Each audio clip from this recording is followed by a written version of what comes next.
This is the final part of the Physical Techniques in Inorganic Chemistry unit. We're going to take a look at chemical analysis. There are a number of different chemical analytical techniques that we'll be looking at. The first one that we're going to look at is called atomic absorption spectroscopy, where here almost every metallic element can be determined quantitatively by using the spectral absorption characteristics of atoms. So in other words, if we want to determine the amount of copper in a coin, for example, we could use atomic absorption to do that. A typical schematic of the instrument is given in the slide over here, where we would have a lamp of specific elements. So for example, if I was going to work with copper, we would have a copper lamp.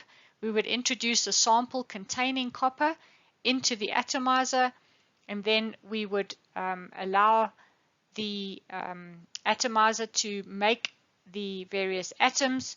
It would then go through a monochromator into the detector and finally give us an output. The second type of chemical analysis method is called elemental analysis, otherwise known as CHN analysis. Here we can determine carbon, hydrogen, nitrogen, oxygen, and sulfur content of a sample where we use exceptionally high temperature decomposition.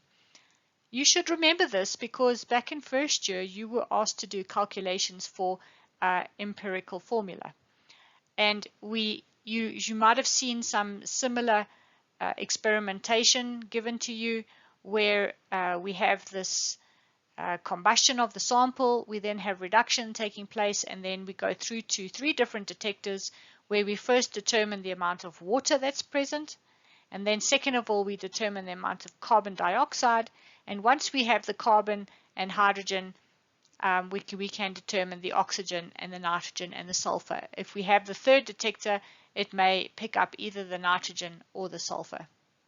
So this is one means of determining elemental analysis for organic compounds, for example. It's not to say that inorganic compounds cannot be done. They certainly can, but they would determine the organic components of our inorganic material. For example, organometallics. The third type of chemical analysis that we can do is called X-ray fluorescence elemental analysis, otherwise known as XRF EDX. This is both a qualitative and a quantitative method to providing information on the elements present in a compound, and it's done by exciting and analyzing the X-ray emission spectra of our samples. So what you see on the right-hand side in this diagram here is the signal versus energy, and each peak that we get out is ascribed to a specific element based on a standard material.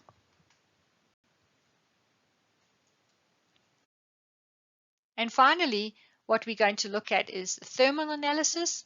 Thermal methods are very useful in that they help us to tell us something about the actual properties of the material.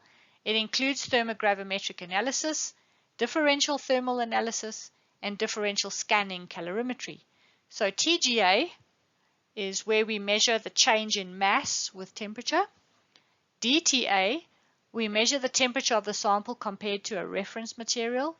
And then DSC, we measure the change in heat flow with temperature against a reference material or a blank.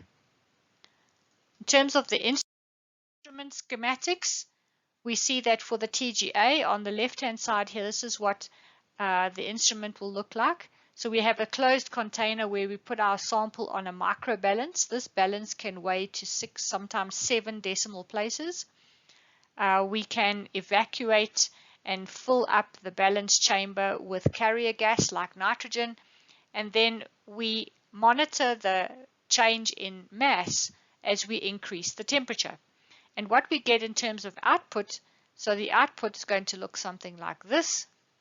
And for example, we can determine the amount of water in copper sulfate pentahydrate, where we see that the red curve shows us this is mass on the y-axis versus temperature, you can see that there's a dip in the mass, and then it sort of levels off, and then it dips again, and it dips again. And at each point, we can see that the first mass loss results in 2 water molecules, the second mass loss results in another 2 water molecules, and finally the last water molecule comes off at the end at around about 270 degrees. So we get very valuable information from using thermal analysis. I'm not going to include the differential thermal analysis and the differential scanning calorimetry at this stage. I think with the chemical analysis you have 4 methods that we use, which is more than sufficient information regarding how we can analyze our inorganic samples using chemical analysis.